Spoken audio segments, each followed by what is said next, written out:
Yo, halo. Kali ini saya mau ngebahas tentang handphone yang ukuran bodinya compact atau yang nggak gede-gede banget, tapi dengan desain yang nggak jadul, masih kekinian lah. Dan ini handphone ada yang saya pakai juga sebagai daily driver, karena saya memang sukanya pakai handphone yang nyaman digenggam, nggak berat, dan nyaman dikantongin. Oke, langsung aja, gas bahas handphonenya. Yang pertama ada Xiaomi Mi Play, si mantan daily driver. Handphone ini merupakan handphone Xiaomi yang termasuk seri Mi. Ya, termasuk kelas tinggi. Kalau sekarang kan udah hilang seri Mi ini. Tapi walau begitu, Xiaomi Mi Play ini harganya termasuk murah. Sekitar 1,9 sampai 2 jutaan. Waktu itu baru pertama ada di Indonesia sekitar tahun 2019. Soalnya handphone ini rilis di akhir 2018, tapi nggak resmi di Indonesia. Jadi garansi distributor. Buat pemakai handphone Xiaomi dari dulu pasti hafal banget sama garansi distri. Dan ROM MIUI abal-abal. Tapi untungnya saya dapet yang ROM global asli nih. Nah, untuk speknya, handphone ini pakai chipset MediaTek P35 octa-core 2,3 GHz, 12 nanometer, dan jalan di 64 bit. RAM-nya 4 GB, internalnya 64 GB, layarnya berukuran 5,84 inch, Full HD+, IPS dot drop display, GPU-nya PowerVR GE8320, jaringannya 4G, baterainya 3000 mAh, OS-nya pakai Android 8 Oreo, kamera belakangnya ada 2, depth dan utamanya 12 megapiksel, untuk kamera depannya 8 megapiksel. Ukuran bodinya ini panjang sekitar 147,8, lebarnya 71,9, tebalnya 7,8 mm, dan beratnya 150 gram. Dengan dimensi seperti itu, udah sesuai dengan keinginan saya. Masih enak digenggam, nggak berat, dan nggak ribet kalau dibawa-bawa, dikantongin nggak nyiksa. Desainnya juga masih kekinian, layarnya bagus, build quality-nya juga termasuk baik. Tapi memang speknya nggak yang wah banget. Apalagi seingat saya, waktu itu rilis juga Redmi Note 7 resmi, dimana itu lebih worth it sebenarnya.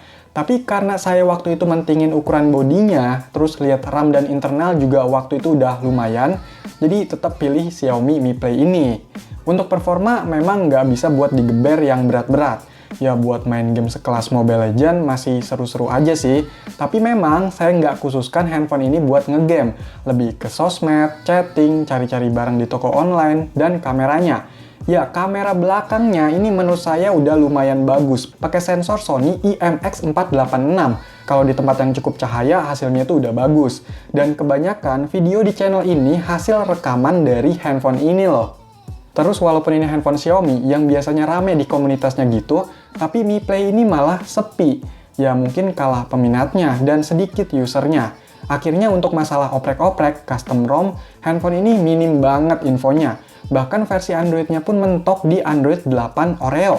Padahal dari beberapa info katanya bisa di-upgrade ke Android 9 Pie. Ternyata sampai sekarang enggak. Pokoknya handphone ini tuh kayak dianaktirikan gitu sama Xiaomi. Ya walaupun banyak kekurangan, ternyata handphone ini merupakan handphone Xiaomi yang paling lama saya pakai. Biasanya kalau pakai handphone Xiaomi itu cepet banget gantinya.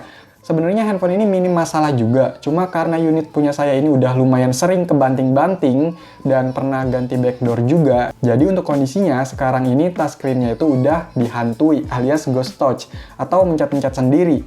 Mungkin nanti mau dibetulin ya. Saya sih masih berharap kalau ada seri Xiaomi Mi Play yang terbaru dengan upgrade speknya, namun dengan ukuran yang tetap compact kayak gini. Yang pernah pakai handphone ini, boleh komen ya pengalamannya. Oh itu mah handphonenya udah lama rilis bang, cari yang kondisi barunya juga udah susah. Oke, ada lagi nih handphone compact yang masih bisa ditemui sampai sekarang. Harganya juga termasuk murah. Jadi ini handphone Itel A26. Merek ini tuh agak gimana gitu nyebutnya. Itel atau Itel sih? Itel aja lah ya. Sebenarnya handphone merek ini udah pernah saya bahas sebelumnya, tapi beda tipe. Sekedar info kalau merek Itel ini masih satu grup sama Infinix. Untuk Itel A26 ini rilis sekitar tahun 2021 dengan harga sekitar 800 ribuan, masih banyak ditemui. Ukuran bodinya ini panjang sekitar 148, lebarnya sekitar 72,3, tebalnya 9,9 mm, dan beratnya 165 gram. Untuk speknya, handphone ini pakai chipset UniSoC SC9832E, quad-core 1,4 GHz, 28 nanometer, jalan di 32 bit. RAM-nya 2 GB, internalnya 32 GB, layarnya berukuran 5,7 inch HD+ IPS dot drop display. GPU-nya Mali T820, jaringannya 4G, baterainya 3020 mAh, OS-nya Android 10 Go Edition, kamera belakangnya ada 3, utamanya 5 megapiksel, kamera depannya 2 megapiksel. Nah, untuk speknya memang agak-agak gimana gitu ya untuk handphone keluaran 2021. Ya, sesuai sih harganya juga. Dan saya beli handphone ini untuk adik saya yang masih SD. Kenapa saya pilih ini? Soalnya ukurannya nggak gede-gede banget, tapi nggak kekecilan juga. Desainnya juga masih kekinian, ya sama kayak handphone-handphone baru. Terus harga juga nggak yang mahal-mahal. Tapi internal 32 GB, ya untuk bocil masih cukup. Apalagi adik saya yang nggak begitu suka main game yang berat-berat atau online gitu. Sebenarnya saya juga sengaja pilih spek yang kayak gini biar ada batasannya. Dia juga masih kecil, jadi biar nggak terlalu bebas. Dan cukup aja buat kebutuhan dia. Terus biasanya anak kecil kan ya gitulah, sering kebanting, ditindih, asal naro, dan sebagainya. Dengan kasih handphone yang murah, jadi nggak nyesek-nyesek banget. Tapi ini dari build quality-nya, saya rasa udah cukup baik. Dan udah dipakai sekitar 7 bulan masih awet kok. Biasanya handphone ini dipakai adik saya buat nonton YouTube dan main game-game ringan aja. By the way, ini pernah saya coba install Mobile Legends, masih playable kok. Yo, handphone itu mah speknya terlalu kentang, Bang. Oke, lanjut. Ini handphone compact yang saya pakai saat ini. Jadi daily driver, dan saya suka sama handphonenya.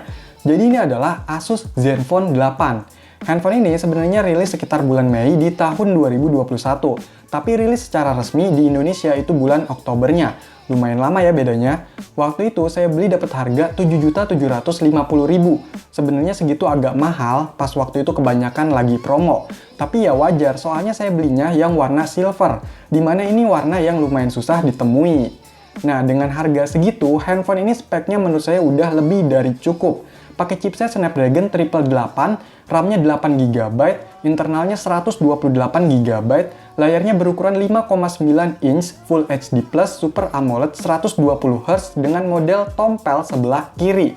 Jaringannya bisa 5G, baterainya 4000 mAh, OS-nya Android 11 yang bisa di-upgrade ke Android 12, kamera belakangnya cuma ada 2, 64 megapiksel wide dan 12 megapiksel ultra wide, sedangkan kamera depannya 12 megapiksel. Untuk dimensinya, handphone ini compact banget, enak. Panjangnya itu sekitar 148, lebarnya 68,5, tebalnya 8,9 mm, dan beratnya sekitar 169 gram.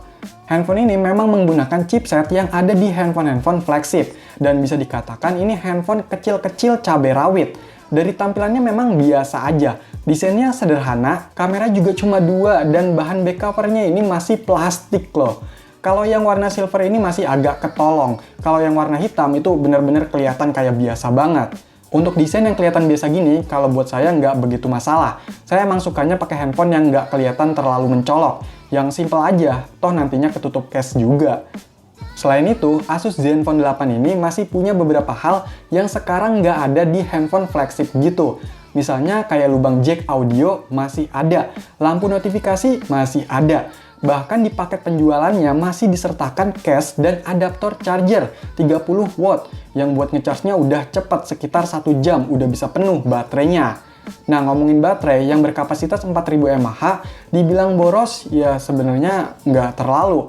Tapi kalau sebelumnya pakai handphone yang chipsetnya kelas 1-2 jutaan, ya handphone ini bakal kerasa boros. Tapi saya rasa masih bisa dimaklumi karena keganasan dari chipset Snapdragon 888 ini.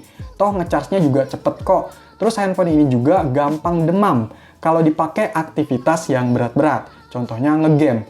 Ya emang asik sih, lancar cuy main gamenya. Tapi panasnya itu loh, kalau mau tetap dipaksa kayaknya wajib pakai kipas. Kalau saya jujur, handphone ini bukan buat main game. Memang kebutuhannya sebagai handphone utama untuk komunikasi, sosmed, hunting barang di toko online, multitasking, baca dan balesin komentar YouTube, dengerin musik, dan nonton video juga. Sekarang hampir nggak saya pakai buat ngegame, soalnya ada perangkat lain yang khusus buat main game. Kalau ada yang bilang, wah sayang banget Snapdragon 888-nya nggak buat main game. Ya memang kebutuhan saya beli handphone ini bukan buat main game. Malah saya rasa sayang banget kalau buat main game. Handphonenya jadi sering panas. Istilahnya di eman-eman, jangan disiksa. Untuk kameranya juga banyak yang bilang hasilnya itu biasa aja. Nggak kayak handphone flagship lain. Tapi menurut saya oke-oke aja kok. Malah saya pakai buat rekam video short di channel ini. Saya seneng banget nih sama Zen UI yang kelihatannya itu simple kayak stok Android dan smooth. Tapi untuk fitur-fiturnya udah lumayan lengkap. Macam Twin App buat gandain aplikasi, kunci aplikasi, game mode, gesture, bahkan ada sistem mode yang bisa milih mau performanya dikencengin atau hemat daya, bisa dikostumisasi. Pokoknya fitur itu udah lengkap kalau buat saya. Oh iya, pastinya nggak ada iklan juga nih di app bawaan sistemnya. Sebenarnya dengan harga 7-8 jutaan, saya rasa handphone ini masih worth it. Walau dari beberapa hal nggak kayak flagship lain. Tapi kan harganya juga lebih terjangkau, jadi wajar sih. Dan saya juga puas pakai handphone ini sebagai daily driver yang compact. Intinya gini, ketika mau beli handphone, pastiin dulu sesuai dengan kebutuhan dan budgetnya juga ya. Pokoknya cari referensinya dulu. Kalau pengen semuanya bagus, itu agak susah. Jadi tentuin aja maunya yang bagus di mananya. Jadi tetap ya sesuaikan kebutuhan dan kondisi masing-masing. Oh iya, sebenarnya masih banyak ya handphone compact lain seperti iPhone 12 atau 13 mini, Google Pixel 5, Samsung Galaxy S22 atau handphone X luar lain kayaknya ada. Tapi yang pernah saya coba ketiga handphone ini aja. Oke, jadi itulah pembahasan beberapa handphone compact yang saya coba. Kalau masih ada pertanyaan atau info tambahan, yuk komentar. Sekian video ini, semoga bermanfaat. Silahkan di like, share, dan subscribe channel ini. Terima kasih.